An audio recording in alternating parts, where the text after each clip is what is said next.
8 years now. When the marketing team asked me to speak, I said, of course. That was before I realized that I'd be following Steve Greenfield. That should have been his opening act. But here we are, so it's all good. We'll give it a shot. So I'm going to be talking to you today about a new product we've built. It's called our recommendation engine. It's all about helping dealers increase market share by vehicle segments and understanding the risk profiles that their inventory falls into. So I'm going to go through a couple things. First, what is it and why did we build it? Secondly, how does it work? Third, features. And then four, how do you get it? The good news about how you get it, it's a free tool. First of all, what is the recommendation engine? So these are just a couple screenshots, and I'll go into more detail onto these in a future slide. But what we were realizing is, at Lotlinx here, we have a ton of data about every VIN in the market. We understand how VINs are moving, where they're flowing, who's selling what and when, where the demand on those vehicles is.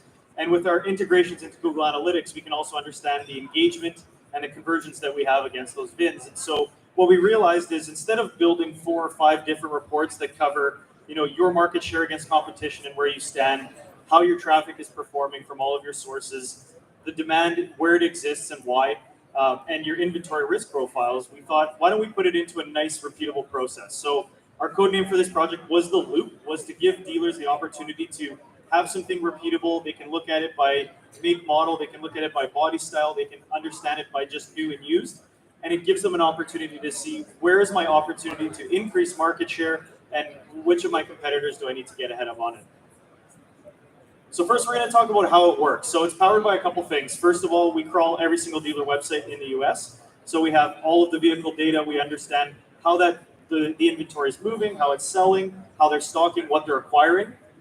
We also, through a lot of data in Google Analytics as well as crawl data, we've assigned some risk profiles to inventory. So we have aging risk, we have performance risk, financial risk, and we'll get a little bit into that later. Thirdly, competition. So how do you stack up against your competition? We map it out by brand, by size, by proximity, and soon we're going to be allowing dealers to also set their own custom competition. Third, because we're an omni-channel platform, we advertise across every ad platform, every social platform, over 100 automotive publishers.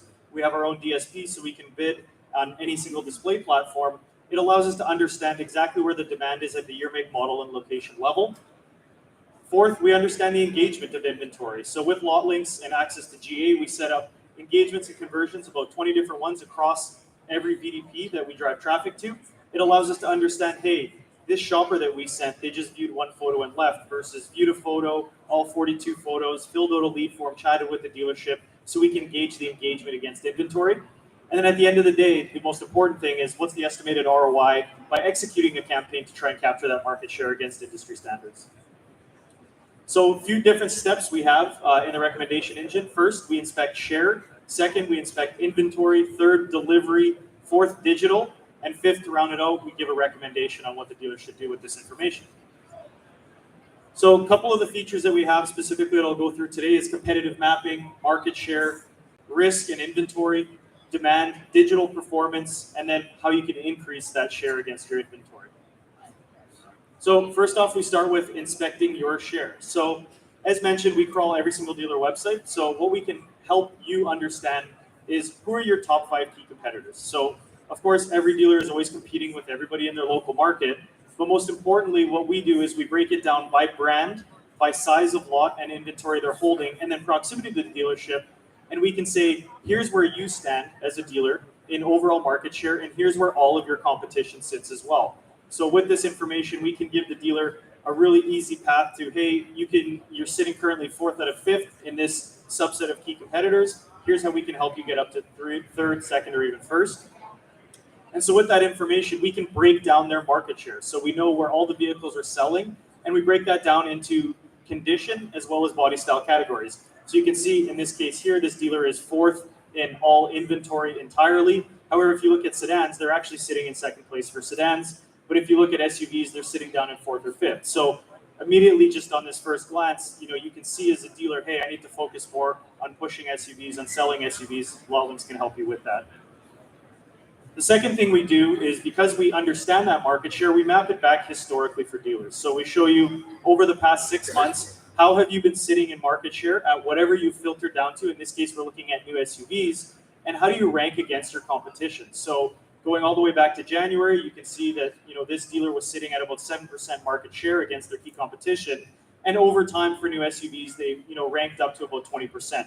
So understanding this history and seeing where you sit against your competition and how executing a promotional campaign with Lotlinx can help you move up just gives you a sense of history and the ability to see and prove the way that we were able to increase your market share. Next, we look at inspecting inventory. So with inventory, we've kind of come up with a new concept, which are called risk profiles. So we've basically looked at all the inventory at a new use level. You can break it down to body style. You can break it down to make model. And what we've done is said, here's all the vehicles in your inventory set. You have 141, 64 new, 77 used. And of those, which percent do we see as a potential to risk or to be a risk unit? So those are either units that are currently in a risk situation that you need to act on, or ones that we see trending towards a risk situation to try and help the dealer get a little bit more proactive on managing their risk. And at the bottom, you can see we kind of break it down and highlight it based on the total used units they have here in this case. And they break it down into these 5 categories of aging risk, performance risk, financial, stocking, and merchandising. Now, a VIN can exist in multiple categories. It could be an aging risk, a performance risk, and a merchandising risk because it has no photos, for instance. And then what we also do is let the dealers know by category, you can see here, what are they priced at to market right now? Over the last several months, we've started to see dealers having to mark inventory down as consumers are not willing to pay as much as they used to for a vehicle, say last year. So we're still seeing a lot of our customers that are sitting above 100% price to market, which in a environment that we're in today, in the economy we're in today, consumers are going to be price shopping. So it's really important to acknowledge this and understand how this impacts their risk. And then we give them a brief breakdown of what is your total markdown against these units lifetime, and then what is that average per vehicle. So these are the risk profiles as we define them a little bit more. So when we look at aging risk, it's very simple.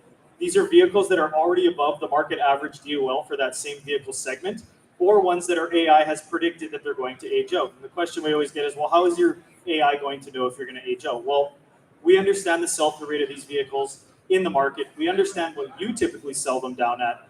And if we're seeing a bad trend towards the vehicle not getting enough exposure, the price being high, or the sell-through rate not increasing, we can say, this vehicle isn't currently aged out, but it's on track to get there. So you should do something about it and you can promote it with us. Second, performance risk. So this is vehicles that do not have enough exposure. So the way that we define this is with Google Analytics data, we can see all the VDP views going to every single vehicle from every source of traffic.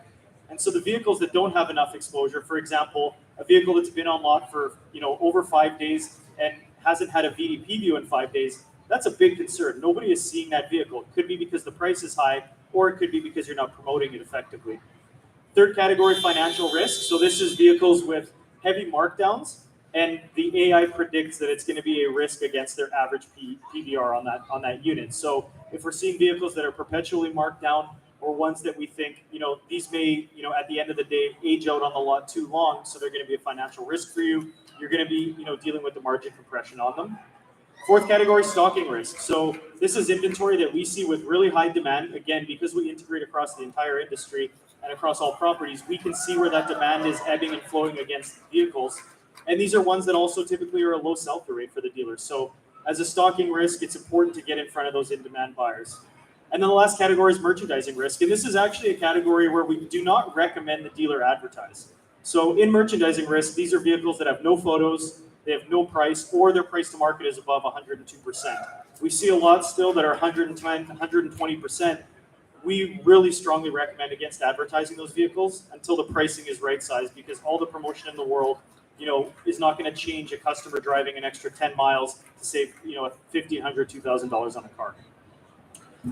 The third, category we look at is delivery. So this is a map of our demand data. So we're looking at a dealer in the Dallas area. That was not intentionally done, but it worked out. And as you can see, the little red box up in the right side there shows you the total paid delivery against these vehicles. So in this 30-mile radius, over the last 30 days, we've seen 5,100 buyers for this subset of vehicles, which I think I selected new SUVs. But this customer in the last 30 days has only delivered 209 paid shoppers to those new SUVs. This is across all categories of advertising. This isn't just Lotlinx. This is everything we're seeing. And in this case, they've sold 0 vehicles in this category.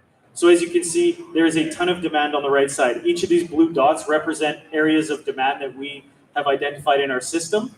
But with the budget that they've allocated to these vehicles so far, it's not adequate to be able to fill that buyer demand. Now, are we saying you have to budget and go after all 5,000 buyers? Probably not if you're only holding 15 or 20 vehicles. However, the fact that you've sold 0 this month indicates that you're not going after that demand strong enough, and we can help with that as well. So we give this ability for dealers to analyze information, break it down to make model categories, and really see what's available out there in terms of the in-market buyers. Second last, we look at inspecting digital. And this is a really important one. This is where we need Google Analytics data. And so what we essentially do is we build what's called a Sankey chart. And I'm going to break down the categories a little bit closer. I know this is a little tough to see, but because we have Google Analytics data, we can understand every source medium that has delivered traffic to a dealer's inventory. So we can see what they've, in terms of the total sessions they've had from Google, from Bing, from any vendor that they work with, any source medium, and understand, okay, of all that spend that you put into Google or Bing or any of these other vendors, how did that traffic flow through? Did they become shopping sessions or VDP views, or did they go non-converting? They hit your homepage, they maybe looked at a couple things and left. And so we have the ability to really map this out to dealers to show them, ultimately, what is your cost per unique shopping session, and what % of those sessions are actually net new to your franchise. And so to break this down a little bit, as you can see in the far right, in this example, this dealer drove 15,000 sessions from Google. And this is against new SUVs again. Of those 15,000 sessions that were driven from Google to the dealer's website, 7,900 of them made it to a shopping session. So just over 51% made it through to a shopping session, but 49% of those customers dropped off and never looked at a car. Then of those 7,900 sessions, how did the activity of the customer break down? So did they just view a VDP and leave? Did they, contribute an event? So we track events, things like staying on the site for 30 seconds, click any of the click to events, viewing photos, and then we look at conversions. So hard conversions, web form leads, trade appraisals, finance appraisals, and then which of them did both? Did they, convert and they trigger an event? And then ultimately at the end, we see here in navy blue, which of those VDP views that converted or had any of those activities actually went to your target VIN set. So in this dealer's example, 5,000 in-market shoppers, they drove 15,000 clicks from Google, but against their new SUVs, only 538 sessions actually went to those vehicles. So with those types of numbers and those types of splits, especially a large category like new SUVs, it's troubling to believe that in 15,000 sessions, only 538 or 3.5% actually made it to a VDP on a new SUV. So all of this data is available, and this is something that we break down as a really important part of where did your digital delivery go and what did it do for you. Then lastly, we get to a recommendation. So ultimately with our recommendation, we do a couple things. One, on the right, you're going to see the list of vehicles. So when we're looking at new SUVs, in this case, we're looking at all risk categories. We haven't filtered down just to my performance risk or just to my aging risk, but in total, they have 115 units that we're seeing are at risk and need to be put into a Lotlinx campaign. So then what we do is we basically cascade down the list of VINs. And as you can see in the red text, they have a lot of vehicles that are still priced above market. So we have this little checkbox in the top corner that allows them to exclude that merchandising risk. So this is, as I referenced earlier, vehicles that are priced too high, vehicles that have no photos, or vehicles that have no price at all are going to be considered merchandising risk. So we recommend that they exclude that. But the reason we don't do it automatically is we want to draw attention to the fact that, hey, scroll through and look at all the cars that are priced above market. You need to drop the price on those vehicles to get in line with market so that when we go after those 5,000 buyers, when they get to your dealer website, they don't need to price shop anymore because you're already priced competitively, and they can focus on interacting with your website and ultimately, making a decision to purchase that car from you. So we always recommend at least $100 budget per VIN, and we advertise all of this budget within 7 to 14 days. So we do what's called a VIN drop, which in essence blasts traffic from all of our network. All those 5,000 in-market buyers that we're seeing get targeted in order to push these vehicles out the door. So we're not going to, do, kind of stretch it out through an entire month. We're going to blast the traffic. We're going to really accelerate the buyers that are seeing these vehicles so that you can move them faster.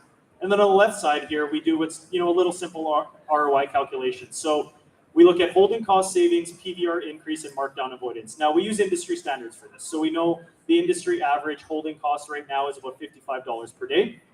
We know that the industry average PVR is around $3,800. And we know that the industry average markdowns per day is about 30. Now, when you when you promote a vehicle in a Lotlinx campaign, on average, we save you 4 days on lot. So by saving you 4 days on lot, you're saving holding cost savings. So that's $55 a day, multiplied by 4 days times 115 units. We could save you about $25,000 that you can put towards your bottom line by just promoting these vehicles, making sure they're exposed through a Lotlinx campaign, and decreasing the days to sale. For markdown avoidance, it's a similar calculation. We look at the average markdowns per day. We multiply that across all the units, and we give them a result. And then same with the PVR. We look at the units, we estimate a certain sell-through rate, and we say, here's the PVR that you could earn off of advertising these cars. So in this case, we're estimating 115 units, $100 per VIN, $11,000 investment will yield you an $80,000 return on that investment by selling those vehicles. So ultimately, this is the process that we take dealers through. So we want them to go in and we can recommend, hey, you're losing most in your new SUVs. Let's take a look. Let's go through the process. Let's understand how your traffic is currently interacting with these vehicles and how can we help you? Is it interacting enough? Is it not enough? And if it's not enough, let's promote those vehicles. Let's get that price to market back in check, and let's sell those cars for you so you can gain your investment back on what you're acquiring. So how do I get it? So the good news, it's free. So 3 easy steps. If you're already a Lotlinx customer, this is easy. You have the tool. It's available to you. You can talk to any of your account reps or sales folks. They can take you through the tool in itself, and we can go through and we can analyze your inventory. We can segment your risk profiles and make recommendations. If you're not currently a Lotlinx customer, it's very, very easy to sign up. One, all we need is GA data. As you can see, we have to show you where your traffic's going and how it's performing, how consumers are engaging, pardon me.